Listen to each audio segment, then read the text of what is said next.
Bem-vindos ao Fofoca de Segunda, o podcast que desenterra os acontecimentos mais chocantes da história. Olha aqui, seus fofoqueiros. Vocês acham que sabem tudo sobre o passado? Acharam errado. Nós, que temos a língua mais afiada que chicote, vamos te contar os casos que só os maiores xeretas da história conhecem. Toda segunda, um novo episódio para você começar a semana com o pé direito. Ou com o pé torto, né? Vai saber.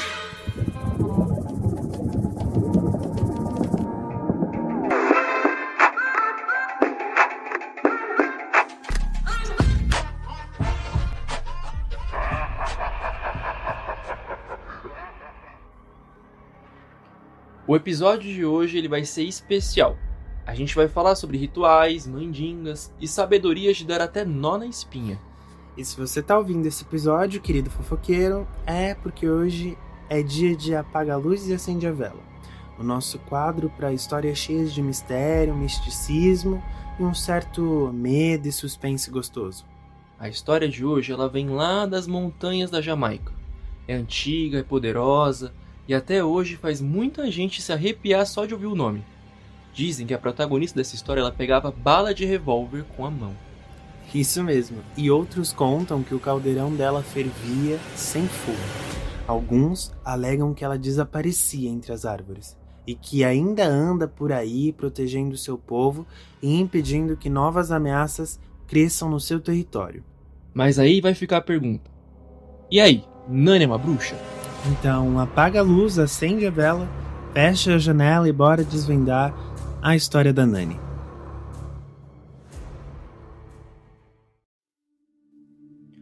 Jack estava ansioso, mas bem preparado. Sua farda limpa, suas botas calçadas e altas o suficiente. E o cheiro de pólvora já estava no ar. Ele havia treinado e era um dos melhores atiradores. Dificilmente errava um alvo. Veio da Europa com ordens diretas, capturar a feiticeira das montanhas. Jack acreditava que era mais uma missão, uma patrulha numa colônia quente, barulhenta e selvagem. Esse lugarzinho era realmente habitado por gente que precisava ser civilizada, sabe? Mas quem era Jack de fato? Bem, isso não importa. Sua história se perdeu e não mais interessa. Jack era só mais um soldado entre muitos. Iguais a ele existiam milhares. Era um tipo de homem que cuspia no chão quando ouvia o idioma africano, que ria dos cantos ritualísticos e que dizia que nenhuma arma primitiva era páreo para o seu rifle. Agora, ele ia se vendontar com umas plantas exóticas? Melhor se esconder, viu, bruxinha? Ainda no primeiro dia, a tropa riu ao ouvir as histórias dos selvagens. Diziam que Nani, a chefe deles, era uma velha, curvada e que andava descalça, que falava com espíritos e fazia caldeirões ferverem sozinhos, que seu povo era capaz de desaparecer no mato. O soldado Jack ria, nunca tinha ouvido uma história mais maluca e descabida. Chamou de superstição, disse que feitiço nenhum resistia a uma mira certeira. No segundo dia, o caminho ficou mais denso. As trilhas que chegavam ao centro do vilarejo pareciam se dobrar, voltar e se esconder. O cozinheiro foi o primeiro a sumir. Mas o que diabos está acontecendo? O batedor foi o segundo. E então o sargento Williams foi encontrado caído ao lado de um campo de abóboras recém-nascidas. Ele estava imóvel, os olhos fixos e sem vida. A pele branca estava pálida como a neve. No peito havia algo estranho. Uma marca que parecia uma mão de criança feita de cinzas. Os soldados se abrigaram. A fome apertou, a água escureceu e a floresta escura e densa começou a cantar. A floresta cantava, a noite caía. Uma voz feminina se destacava ao fundo. Seria Nani? Uma voz profunda e enfeitiçada. Não, Nani não estava cantando sozinho. Ao longe, a melodia que não era feita de palavras se fazia sentir e arrepiava. Era uma melodia carregada de susto, em volta de um véu e cheia de palavras não ditas. Na terceira noite, o soldado Jack, agora com a farda suja e o medo nos ossos, viu o caldeirão, sozinho, no meio da trilha, e borbulhava, sem fogo. Borbulhava sem parar e se alastrava. Engoliu seco, fechou os punhos. Ele se aproximou, cuspiu no chão e murmurou: "Não tenho medo de panela." Riu sozinho, um riso fraco, tentando abafar o próprio medo, e seguiu. 3 passos depois, caiu. A boca espumava, o corpo tremia, e quando abriu os olhos, o mundo já era outro. E ele começou a ouvir vozes. A floresta estava viva. Via olhos dentro das árvores. Jurava que alguém caminhava ao lado, mesmo quando estava completamente sozinho. Nani não apareceu de imediato. Ela esperou o momento certo. Esperou ele rir menos, tremer mais. E só então surgiu. A sua presença era arrebatadora. Dizem que ela não falava, nem era preciso. Apenas apontava. A mente perturbada de Jack ouvia seu próprio nome ser dito por Nani, repetidas vezes. Outros soldados apareceram. As balas lançadas dos rifles trêmulos desviavam do corpo dela como se tivessem medo. Nani parecia dançar em meio à explosão de tiros desesperados. As balas pararam no ar como se atingissem uma parede invisível. Uma a uma caiu nos pés dela. Uma outra bala voltou. Um soldado foi atingido no ombro e gritou. Bruxaria! Tentou recarregar, mas a arma estava cheia de folhas secas. E então o silêncio. Nani poupou alguns soldados. A mulher se retirou e seus movimentos eram acompanhados pelos galhos da floresta. Estes se dobravam para deixá-la passar. Quando os soldados se reuniram novamente, o tenente Dylan, que havia ficado no acampamento com o restante da tropa, não acreditou em nada daquela história doida que os sobreviventes contaram. Ele confiava em sua fé e apenas isso. Contrariando a maioria, Dylan propôs uma nova investida contra os Maroons. O tenente foi o último a entrar na mata. Lembrou do que a tropa contara. Diziam que Nani sumia, que virava fumaça ou sombra. Ele não acreditava em nada disso. Mas, quando ficou sozinho, novamente a trilha desapareceu. Não via as marcas das botas dos soldados, não escutava mais os colegas. A floresta se fechou, e o ar pesou e estava sufocante. Alguém andava atrás dele. Não corria, apenas caminhava lentamente. Ele berrou, correu, procurando se desvencilhar daqueles galhos que o amarravam feito um animal, e acabou por tropeçar num campo cheio de cinzas. Ali onde deveria haver folhas, havia pegadas. Pequenas pegadas que começavam e terminavam no mesmo lugar. Ele se virou para se levantar e deu de cara com aqueles olhos abertos naquela imensa escuridão.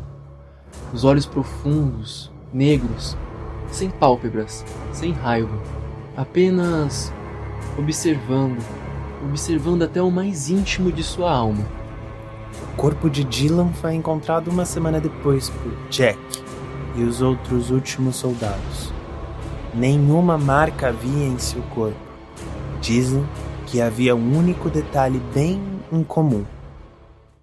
A sombra de Dylan estava virada para o lado errado. Naquela terrível última madrugada, o soldado Jack ainda tentou escrever um relatório. A mão suada, trêmula, a caneta quebrava. O papel molhado de suor. No relatório, Jack dizia que os homens estavam morrendo um a um. Dizia que o caldeirão tinha olhos, que a floresta era viva, que o mato andava, que ela vinha. E por fim, escreveu: Se encontrarem este papel, não sigam. Ela não morre, ela não corre. Ela já sabe o seu nome. Ela sempre sabe. Ninguém sabe se ele sobreviveu. Mas quem anda pela trilha antiga de Nanitown jura ver, vez ou outra, uma farda rasgada pendurada num galho.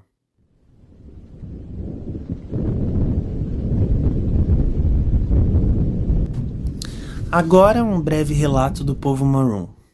Os Maroons estavam sem esperança, não sabiam mais o que podia ser feito.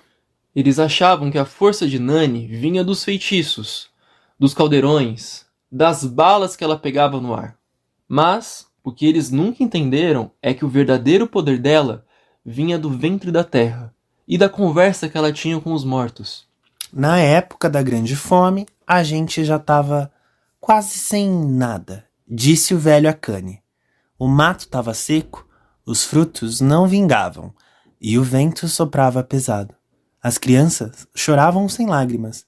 A gente tremia de fraqueza, mas não de medo, porque Nani ainda estava de pé. A sábia Ishiba relata que naquela noite Nani se deitou no chão da floresta, de olhos fechados, sem falar nada. Ficou assim por horas. E foi no meio da escuridão que ela sonhou. Viu um homem feito de barro, com olhos de fogo. Ele não falava, só estendeu a mão. E ali, na mão do homem, havia 3 sementes. Sementes de abóbora. Quando acordou, as sementes estavam do lado do corpo dela, secas, pequenas, brilhando na luz da lua. Ela plantou naquele mesmo dia, e a gente regou com silêncio, disse Ishiba. Os Maroons não falaram alto, eles não duvidaram. 3 dias depois, o campo estava laranja, abóboras doces e fartas que o povo Maroon nunca tinha visto. Nasceram, como se a terra tivesse parido com pressa. E quando cortaram a primeira abóbora, tinha água, e polpa, e vida. Comeram com as mãos, comeram ajoelhados e choraram, porque era do sonho que os Maroons estavam se alimentando. Até hoje, a população planta abóbora onde o solo está cansado, para lembrar que, quando tudo secar, os nossos ainda podem sonhar com sementes. Agora que já ouviram a história, vamos entender então quem era essa mulher que sumia no mato, fazia a semente nascer do sonho e mandava a bala voltar. E assim, ela existiu mesmo ou é tudo invenção? Posso falar? Pode. É real. Nani dos Maroons existiu. Foi uma líder, estrategista e figura espiritual importantíssima para a história da Jamaica e da resistência negra como um todo. Só que, como muitas figuras negras poderosas, mais especificamente mulheres negras, ela foi registrada mais pela boca do povo do que pelos livros de história. E para entender quem ela foi, a gente precisa voltar ali para a Jamaica do século XVII, por volta do século XVIII ali também. Na época, a ilha da Jamaica ela era uma colônia britânica e vivia da produção e exportação do açúcar. E, para esse açúcar ser produzido, milhares de africanos foram sequestrados de suas terras e foram submetidos à escravidão.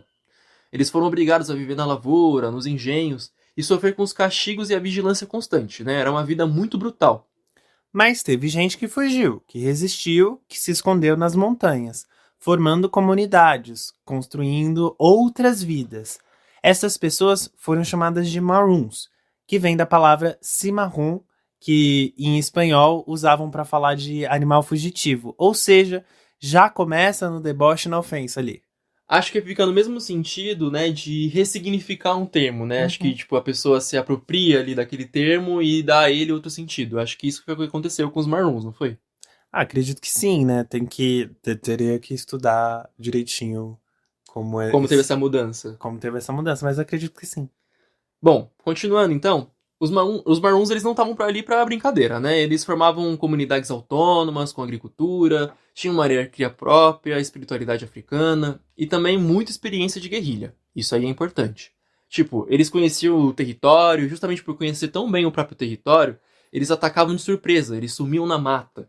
E entre esses vários grupos dos Maroons, tinha um que era liderado por ninguém menos que Nani.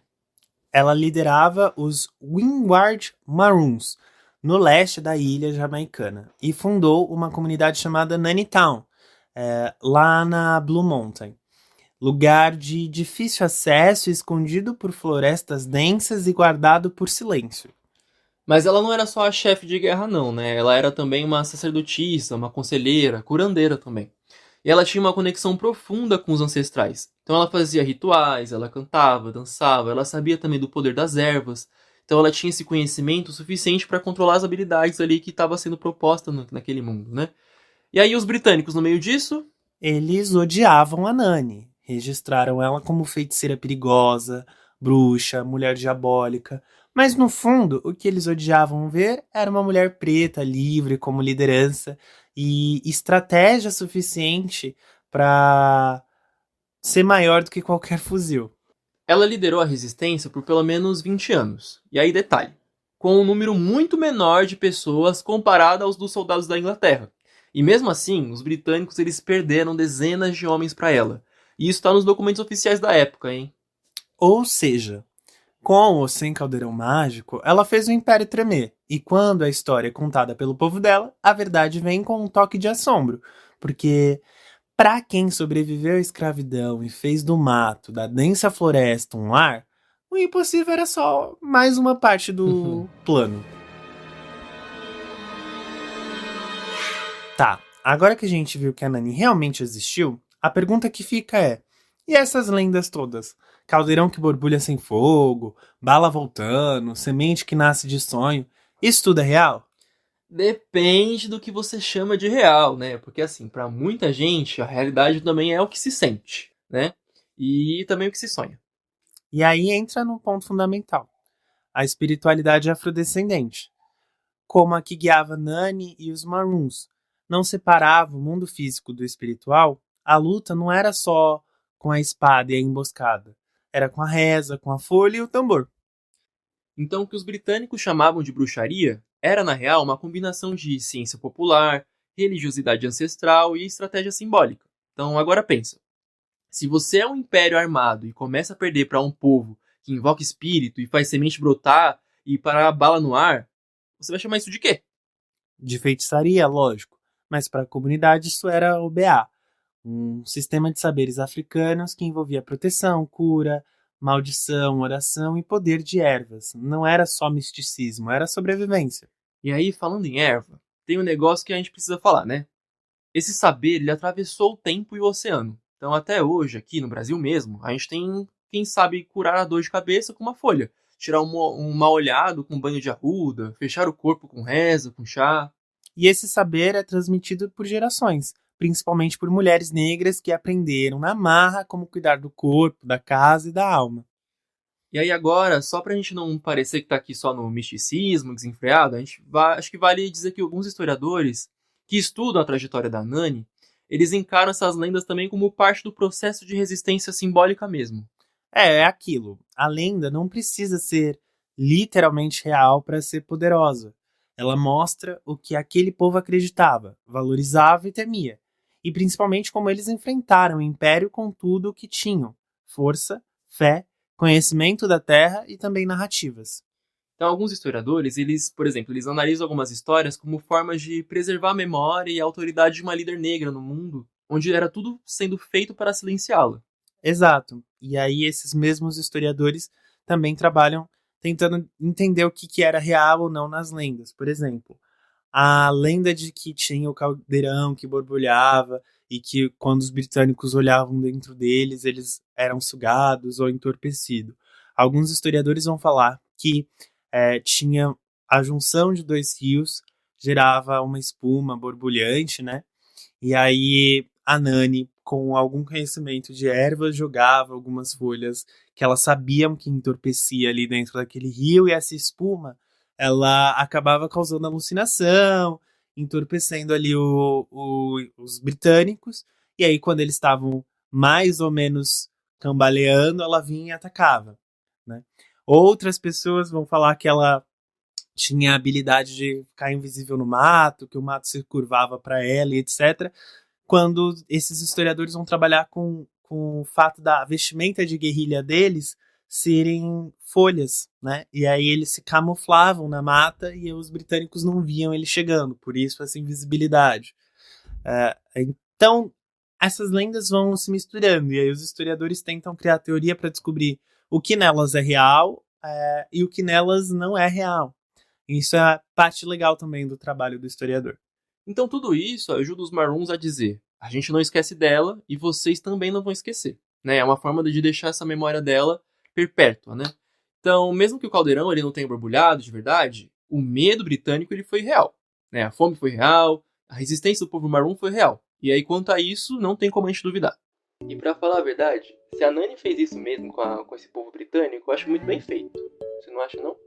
Acho, mas eles mereceram. Mereceram. Ele tava tentando invadir ali a Jamaica, tomou ali o apavoro da Nani, pô. Que é isso? Diva. Depois de tudo isso, vocês acham mesmo que a Nani ficou no passado? Nada disso. Ela virou lenda, virou canto, virou monte e virou nota. Mas também virou símbolo de luta, de autonomia e de sabedoria ancestral. Na Jamaica, a Nani ela é a heroína nacional desde 1975. Então ela tá lá na nota de $500 jamaicanos, por exemplo. Ela tá nos livros, nos monumentos, mas principalmente ela tá em Moortown, onde ainda se dança, canta e reverencia o espírito dela. Isso, Moortown é o atual nome da antiga Nanital. E esse legado tá em todo lugar onde mulher cuida com folha, reza baixinho, conhece o tempo da lua e das ervas, tipo aquele chá de boldo que você usa pra dor de barriga. Ou então aquela receitinha com o vapor do mastruz pra rinite que sua avó fazia. Sabe o maracujá ou a camomila que te acalma? Em algum momento, para alguns, isso também parecia bruxaria.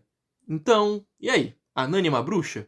E você? Também é uma bruxa? Pode chamar de bruxa quem quiser, mas quem tentou dominar ela com pólvora e mapa acabou sendo engolido pela mata. Nossa, até rimou.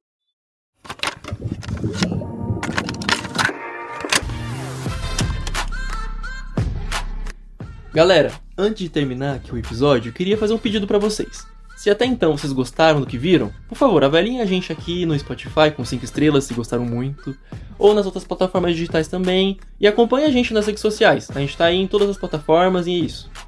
E, enfim, continuando aqui, no próximo episódio, a gente vai falar de uma revolta com gosto de álcool, cheiro de pólvora, e que começou quando tentaram proibir o que não devia ser proibido. A treta foi grande, teve barril virado, gente presa, gritaria no Pelourinho e sim, tudo isso por causa de uma bebida e não é a que você tá pensando. Então na próxima segunda, a fofoca sobe a cabeça, mas cuidado. Beber revolta demais pode causar insurreição. A gente se vê lá, até a próxima, fofoqueiros de alma. E não esqueçam que a fofoca é de segunda. Tchau! Tchau!